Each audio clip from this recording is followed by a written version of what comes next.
says there is God, what is the game he's playing? The game is just this. You believe something, you disbelieve something. It need not have anything to do with reality, isn't it?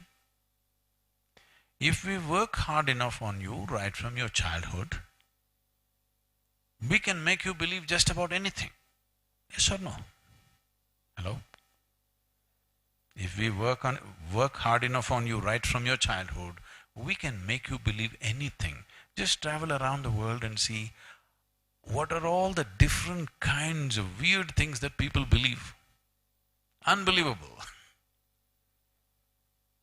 All kinds of things people believe. This happened. I was speaking to a group of people in Nashville, in Tennessee, in the United States. I was just telling them a joke. In the joke, I referred to God as Him. Immediately a few ladies stood up and they said, "Do you believe God is a man?" Whoa, whoa, whoa. I know what I've gotten into. I was only telling you a joke. I said, it doesn't matter. You said Him. Do you believe God is a man? Now in United States, particularly in the southern states, there is a big debate. Is God a man or a woman? They are trying to settle this in this election.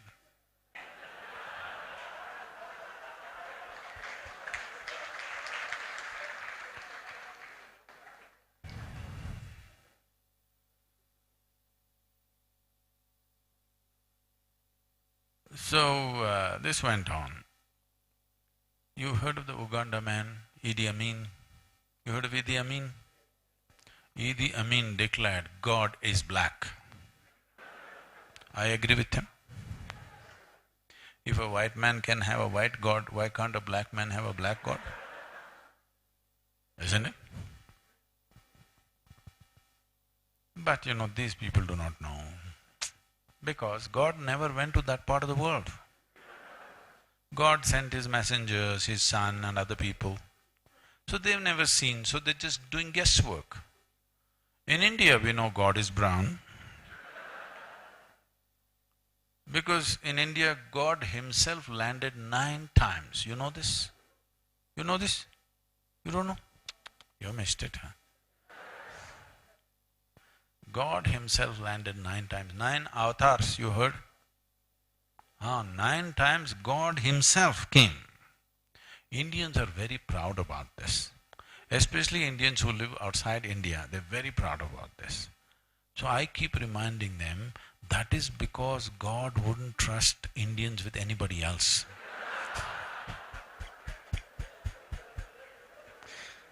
He wants to do the job hands-on with Indians.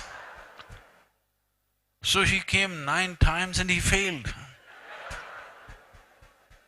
9 or 10 times we can debate, we can't debate failure, isn't it? So 9 times He Himself came and He failed. We can go on with this. What I'm saying is, what we believe is of cultural relevance to us, not of existential relevance. Existentially, what is there, what is not there, is not there. So Gautama is doing this to move you from belief to seeking. Belief means you assume something that you do not know, isn't it? Yes or no? Okay, let me test you like this. Shall we do a simple experiment? Is it okay? How many of you believe you have 2 hands? All such people, just raise 1 hand, please. What's the matter with the rest? Okay.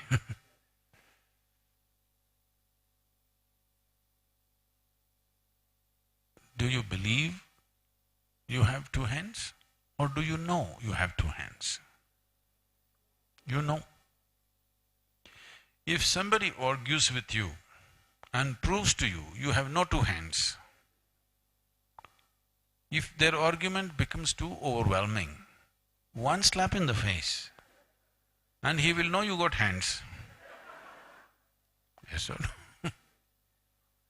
So with hands you know, With God you believe. Why? So, the problem is just this, we have still not become sincere enough to admit what we do not know as we do not know. This is the big problem with us. Is it all right? What I know, I know. What I do not know, I do not know. Is it okay? Whatever I do not know, I believe. How do you arrive at these beliefs? How do you arrive at these beliefs? It happens in so many ways. Essentially, you take an assumption. You make an assumption and gather 25 people around you and say, this is it, this is it, this is it. If that number goes to 25,000, you made it in the world. This happened. A boy, an 8-year-old boy in New York City came back from school in the afternoon. He had a very progressive mother. Being so progressive, obviously she was single. And he came back home one day and asked a question to his mother, Mama, is God man or a woman? She's a very progressive woman, so she thought about all the gender politics attached to this. And after much thought, she said both. So the boy went into deep thought. After thinking for a while, he came back and asked, Mama, is God black or white? Again she thought about all the racial politics in the country that is going on. After much thought, she said both. So he went into very deep thought. Then he came back and asked, Mama, is God straight or gay? She thought about all the politics related to that issue and she said both. Then the boy jumped in joy, I got it, it's Michael Jackson.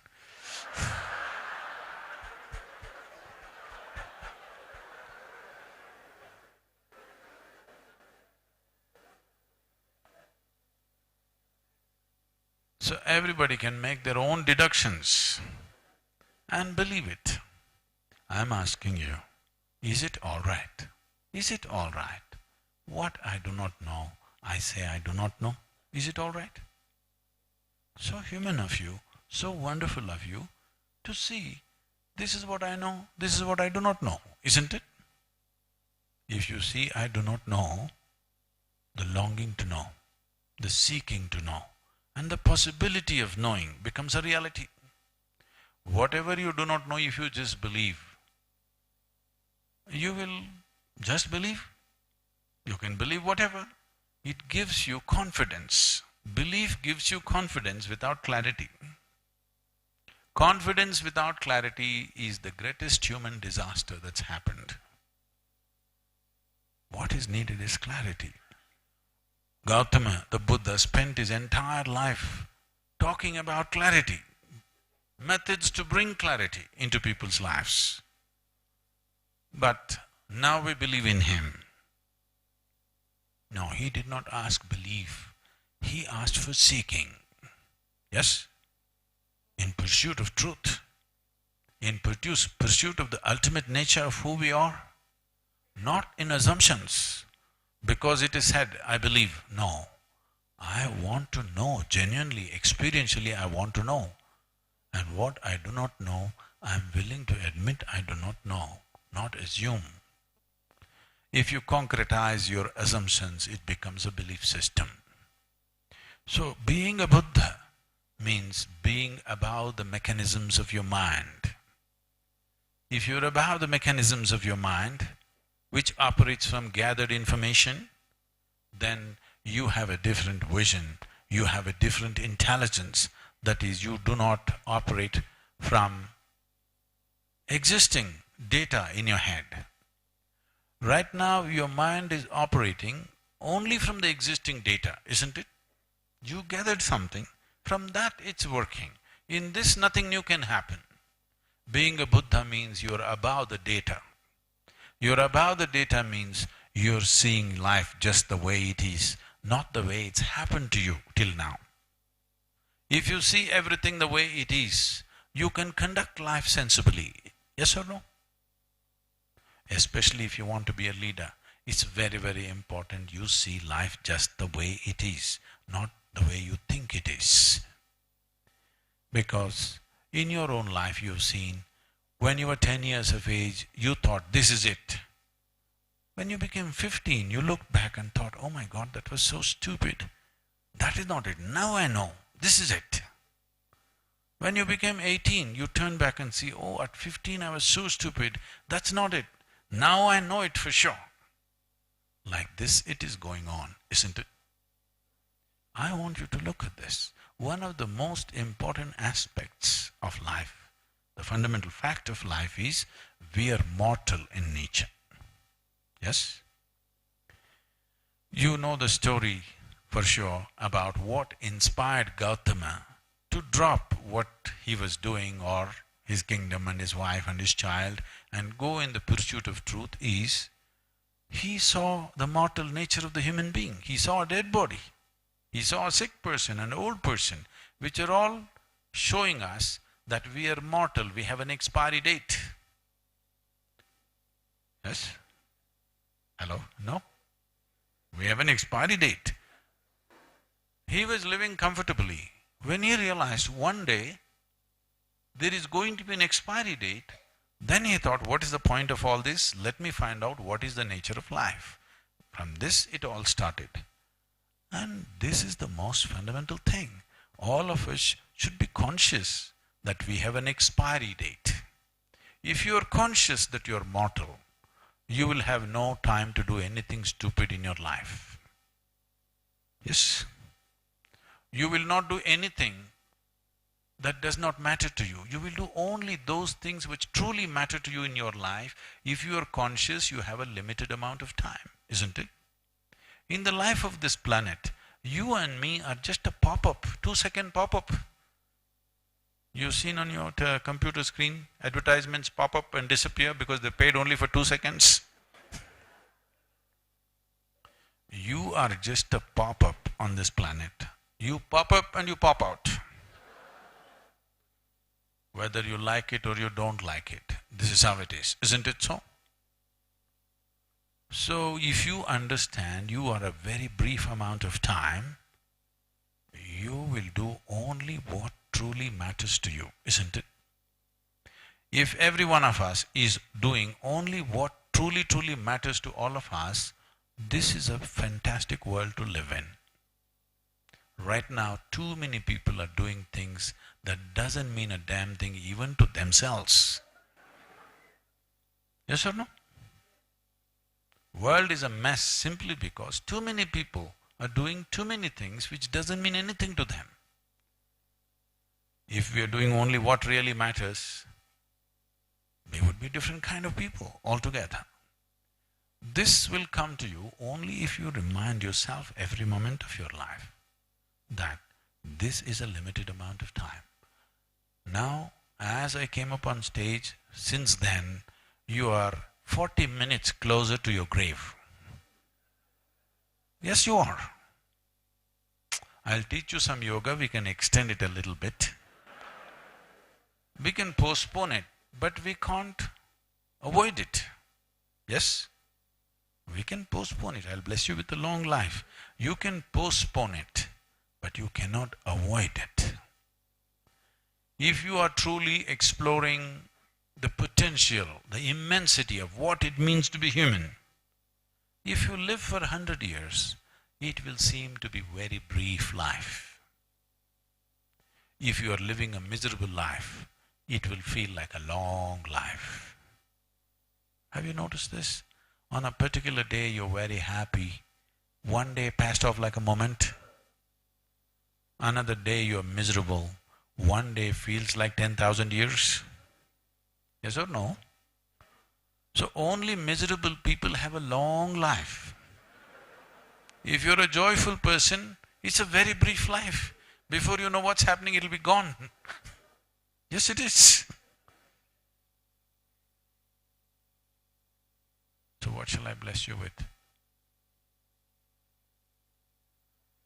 Long life or a intense, blissful life? Who cares how long? Yes? A very intense, blissful, fulfilling life. Who cares how long? Because the quality of life is not determined by how long, isn't it? But if you realize the immensity of being human, even if we are given 1,000 years, it's too brief. It's not enough. For what intelligence and awareness that a human being has hidden within themselves, if we explore this, 1,000 years will be too little a time. But you are not given 1,000 years anyway. Even 100 years, if you live, you will see, you feel like you just started at the end. That's how it will feel. Only if you're living a futile, useless life, it feels like it's too long and when will it end? No, you may not be thinking, others are. People around you will be. The problem is just this. Right now, not just what's happening in the world, even what's happening within you is not in your hands. That's why all this mess. This happened. A lady went to sleep. In her sleep, she had a dream. In her dream, she saw a hunk of a man standing there and staring at her. And he started coming closer and closer and closer. He came so close, she could even feel his breath. And she trembled, not in fear. Then she asked, "What will you do to me?" The man said, "Well, lady, it's your dream."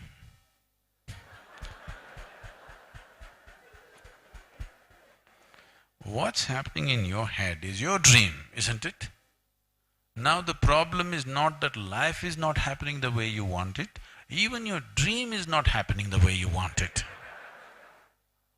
If your dream happened the way you want it, at least you could sit here blissful, isn't it? If your thought and emotion happen the way you want it, sitting here joyfully wouldn't be a problem, isn't it? Creating something in the world is another job. This is the problem of a leader. He wants to create something. Now you have to get the cooperation of 1,000,000 people to do what you want them to do, or what you think is the right thing to do. This will need more skills, but at least staying joyful within you is most important. Not because joy is a goal by itself, because there is substantial scientific and medical evidence today to show that only when you're in a pleasant state of experience, you are able to use your body and your brain to its fullest. This you know by experience, but today there is scientific evidence. Is it true? Only when you're really joyful and peaceful, your brain and your body functions at its best. When you're stressed, anxious, fearful, this does not function well. This is a known fact. But today they've put it all in scientific data that this is what happens within you. There is evidence to show that if you manage 24 hours, most human beings cannot say this for themselves, if you spend 24 hours without a moment of anxiety, agitation, anger, irritation, nothing, just blissfully, 24 hours, the sharpness of your intellect can go up 100% in 24 hours' time. Why don't you try it in the next 24 hours? It's time to try it, isn't it? But for most human beings, 24 hours have not gone the way they want. See, if one day did not happen the way you want, it's understandable. Not even one day happened the way you want. Now there is something fundamentally wrong, isn't it? Somewhere we have not understood the fundamentals of how to do this. Do you agree with me? This human mechanism is the most sophisticated and complicated machine on the planet. Do you agree with me? I'm asking you, have you read the user's manual? No. So you're operating it by accident. When you operate something accidentally, anxiety is natural, isn't it? Yes or no?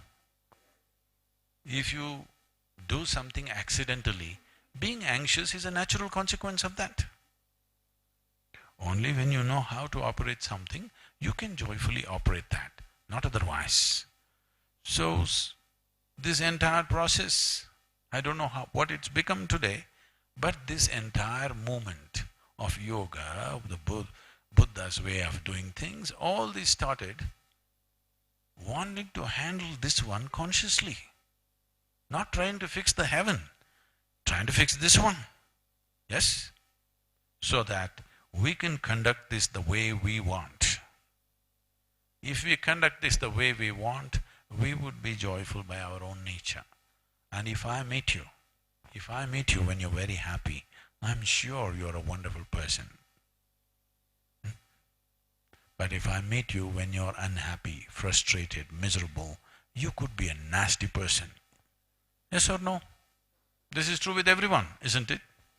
See, 20% of our time, resource and energy are spent in the prisons in South India and a little bit in the United States. People keep asking me, Sadhguru, we rarely get to see you, but you are spending so much time with these criminals. I don't see any criminals. Yes, if you look at their history sheets, what they have done terrible things. Probably if you let them out tomorrow, maybe 50% of them will do the same things once again. Yes, because I know them very well. They become very friendly with me and they say everything to me. I know many of them will do the same things. But when they are with me, I keep them very happy. And when they are happy, they are wonderful. Now, keeping them happy is the problem. Because the man whom you call a criminal also wants the same things that you want, isn't it? Yes or no? He also wants the same thing. He also is in pursuit of his happiness. Only thing is, he is pursuing it far more vigorously than you. In pursuit of your happiness, you are willing to stand in a line. He cannot stand in the line. He is far more vigorous in pursuit of happiness. So this is what I'm saying. The moment you're in pursuit of your happiness, you're anyway a criminal. Yes, because this life is not about pursuing happiness. This life is about expressing your happiness in the world. Because happiness never rained upon you from anywhere. Whether joy happened or misery happened, whether peace happened or turmoil happened, whether pain happened, pleasure happened, agony happened, ecstasy happened, it only happened within you, isn't it? Hello? Do you see me at least? Hello? Even if you're not listening to me. Do you see me? Please everybody. If you see me, use one hand and point out where I am. Point out please, where am I? Oh, you got it wrong. You know I am a mystic from South India. Now this light is falling upon me, reflecting, going through your lenses, inverted image in the retina. Where do you see me right now? Within yourself? Where do you hear me right now? Within yourself? Where did you see the entire world? Within yourself? Did anything ever happen outside of you, to you? Everything that ever happened only happened within you, isn't it? You saw the earth and the sky only within you, isn't it? The way it is projected within you, you have not seen anything else. Right now, someone next to you, if they touched your hand like this, you think you're experiencing their hand. No. You are only experiencing the sensations in your hand. You cannot experience their hand. Yes or no? You cannot experience their hand. You are only experiencing the sensations in your hand. Now, even without the assistance of their hand, if your imagination is good enough, you can create the sensations in your hand without the help of the other hand. I'm sure you're doing it.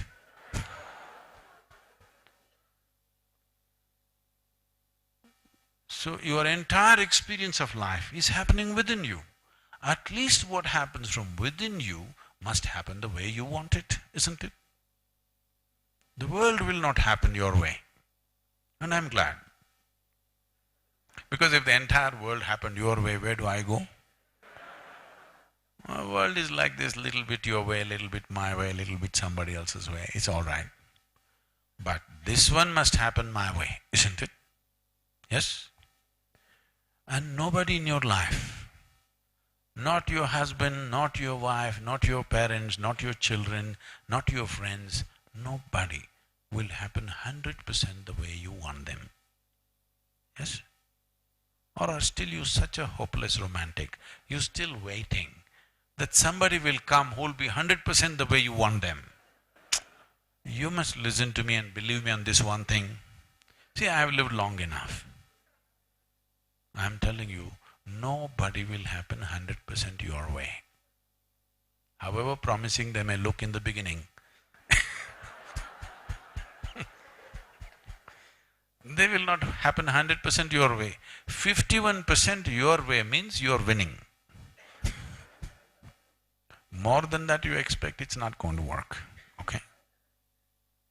But it doesn't matter, nobody happens your way. But this one person must happen your way, isn't it? If this person happened your way, I'm 100% sure you will keep this person joyful, blissful, wonderful, in the highest possible level of pleasantness that you can. Yes or no? If you're living in the highest possible level of blissfulness, you will not think of going to heaven, isn't it? Yes? Those who have made a hell out of themselves, they all want to go to heaven.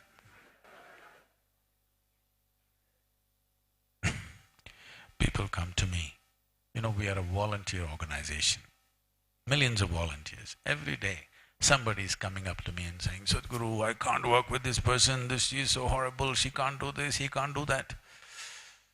And I tell them, see, in this world, this is how people are. Like this, like this, like this, like this. This is how they are. If you want to work with ideal people, you must go to heaven today. You know what's the qualification, go to heaven? See, this is one thing that's happening in the world. Human intellect is firing like never before. More human beings are able to think for themselves than ever before in the history of humanity. Do you agree with me? For a long time, people could not think for themselves. They thought through their leader, they thought through their guru, they thought through their scripture, they thought through their something else. Today, people are beginning to think for themselves. Once people start thinking for themselves, he doesn't like thinking for themselves. Once people start thinking for themselves, they will ask logical questions. When they ask questions like this, heavens will collapse. For example, you okay? Can I joke with you? In Hindu heaven, the food is very good. If you like good food, you must go to Hindu heaven. Yes. Because here Nala, he's the best chef in the universe, not in the world, in the universe. He himself will cook for you. So if you are a foodie, you must go to Hindu heaven. If you go to another heaven, you will see those white gowned ladies will float around in the clouds. If you like that kind of ambience, you can go there. Or if you go to another heaven, you will encounter virgin problems. If you like that, you can go there. But what is the qualification to go to heaven? This happened in a Sunday school in Alabama. A very enthusiastic Sunday school teacher, where the children had gathered in the church and he was going full steam. He asked, what do you have to do to go to heaven? Little Mary stood up and said, if I scrub the church floor every Sunday, I will go to heaven. I said, absolutely. Another little girl stood up and said, if I share 50% of my pocket money with my less privileged friend, I will go to heaven. Correct. Another boy said, if I help all those people who are in need, I will go to heaven. Absolutely. Little Tommy in the last bench stood up and said, you gotta die first.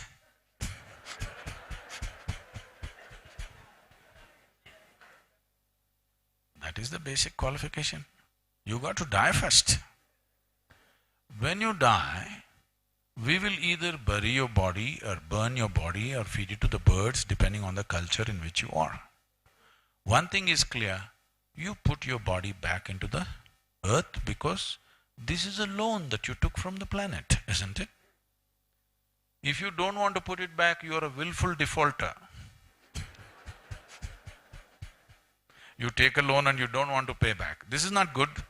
You must be ready to pay back when the term is over, joyfully, isn't it? So one thing is clear, you leave your body here. Once you don't have a body, what do you do with good food and virgins and all this stuff? Hello? When you don't have a body, where will you put the food? So, if you ask 3 questions, all heavens will collapse. If you don't make it collapse, your children, the next generation, will shoot the heavens down with their simple logic. You have any doubt about this? Your children will kill it. It's better you do it. But if you don't do it, the next generation will do it. So when the heavens collapse, heavens may collapse, but human longing to experience something more will not go. Human beings will always long to experience something more. Whoever you are right now, you want to be something more, isn't it? If that something more happens, you want something more. And how much ever more happens, you want something more because there is something within you which wants to expand, which wants to touch another dimension all the time. So once the heavens collapse, but the longing for something more is there, you will see, I estimate in the next 60 to 70 years' time, 90% of humanity will be seeking chemical solutions. Already the percentage is going up dramatically in the last 25 years. The number of people consuming prescription medicines, alcohol and drugs to keep themselves reasonably peaceful or happy has increased phenomenally, isn't it? I was in London just a few weeks ago. It's a prominent group of people. I asked them, what do you think is the percentage in London that people, at least they have to drink a glass of wine, otherwise they can't sleep peacefully. Other people are doing stronger things. I'm using a glass of wine as the minimum level. They're saying 99%. Other countries, other cities are not far behind. Everybody's going that way. Now I am not looking at this as a moral issue, but if 90% of human population is on chemicals for creating peaceful experiences, joyful experiences within themselves, one thing that will happen is we will become incapable of making the next generation better than us. This is a fundamental responsibility that we have, that when we leave this world, the generation that we leave behind is at least one step better than who we are, isn't it? If we don't do this, we have failed in our fundamental responsibility. So whatever yoga, whatever Buddha taught, all these things are just about that it's about conscious evolution of the human being. When you were a monkey, I'm sorry, I didn't say this. Charles Darwin, when you were a monkey, you did not aspire to become human. Nature just pushed you on. But once you become a human, if you want to evolve, you must consciously evolve. If you don't consciously evolve, you will stagnate and wonder why you exist. This is natural for human intelligence. If you are not evolving on a daily basis, you will always wonder, what is the purpose of my existence? And people will come up with false purposes. I'm going to heaven, I'm going to eat good food, I'm going to meet virgins, I'm going to meet this. All stupid stuff will come up. Good food, nonsense, everything is for this world, to do it here, isn't it? Yes or no? This need not be raised to heaven. These are simple requirements that even an animal wants to eat good food, even an animal wants to copulate and reproduce. This is not a big thing.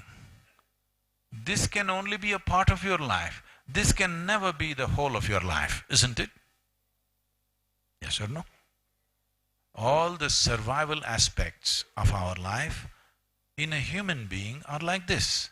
See, if you came here as some other creature, apart from being human, stomach full, life settled. But once you come as a human being, stomach empty, only one problem.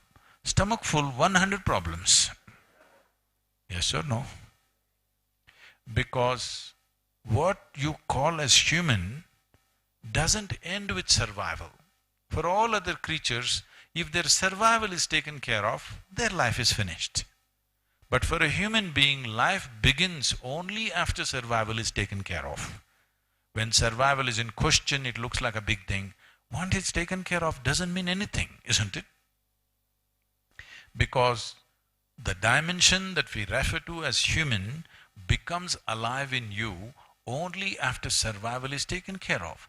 If you're fighting for survival right now, you are just like any other biological creature, isn't it? There's no difference. But survival is taken care of. Now we look at life, now there are so many other possibilities. So the purpose of organizing a society is to see that survival happens reasonably easy. But now the modern societies have set themselves into this. It doesn't matter what you give them, they're still in the survival mode. Yes?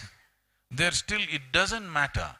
We have more things than any generation ever had. Is that so? In terms of material comfort, we are the most comfortable generation ever on this planet. Do you agree with me? But in spite of that, we are the loudest whining generation.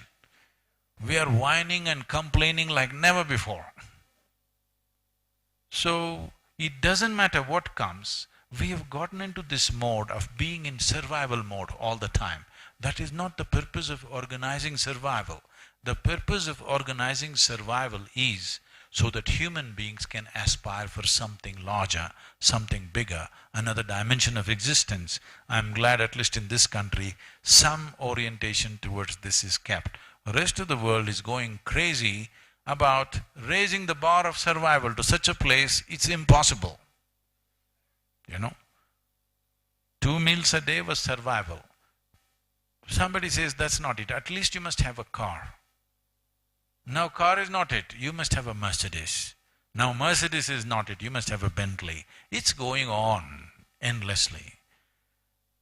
The Living Earth Statistics, which has an authority on this kind of material subjects, is saying that if we have to provide materially to all the citizens of the world, over 7 billion people, what an average American citizen has, we need 4.5 planets. But we have only half a planet left. What I'm saying is, our survival has been raised to a place where it's impossible. The only way you can run this kind of life is to keep half the population in slavery. That's the only way you can run it. Yes? If each person must have more than they can use, the only way to do it is we must keep the rest of the world in slavery. If we aspire well-being for everybody, we have to aspire in a sensible way. Our idea of success, our idea of comfort, our idea of well-being has to be restructured. But this can be done only if people are joyful. You can talk to them, because joyful people are flexible people. Frustrated people, miserable people are not flexible people. They are rigid. You can't say a thing to them. So the first and foremost responsibility is this, that you are a pleasant piece of life. If you sit here, you are a pleasant piece of life. You are peaceful and joyful by your own nature. If you are given a choice, either to work with joyful people, to work and live with joyful people or miserable people, what is your choice? Joyful people. You want joyful people around you. I want you to please, please, please remember, everybody else is expecting the same thing. Everybody else want the same thing? Can you offer this to everybody around you, I'm asking? You may not be a genius, it doesn't matter. Can you at least be a joyful human being, a pleasant human being? Yes? At least this much you must do for yourself and people around you. Other things are subject to many things. Whether you will become the richest man in the world or not, whether you will climb Mount Everest or not, whether you will run faster than Mr. Bolt or not, whether you will become the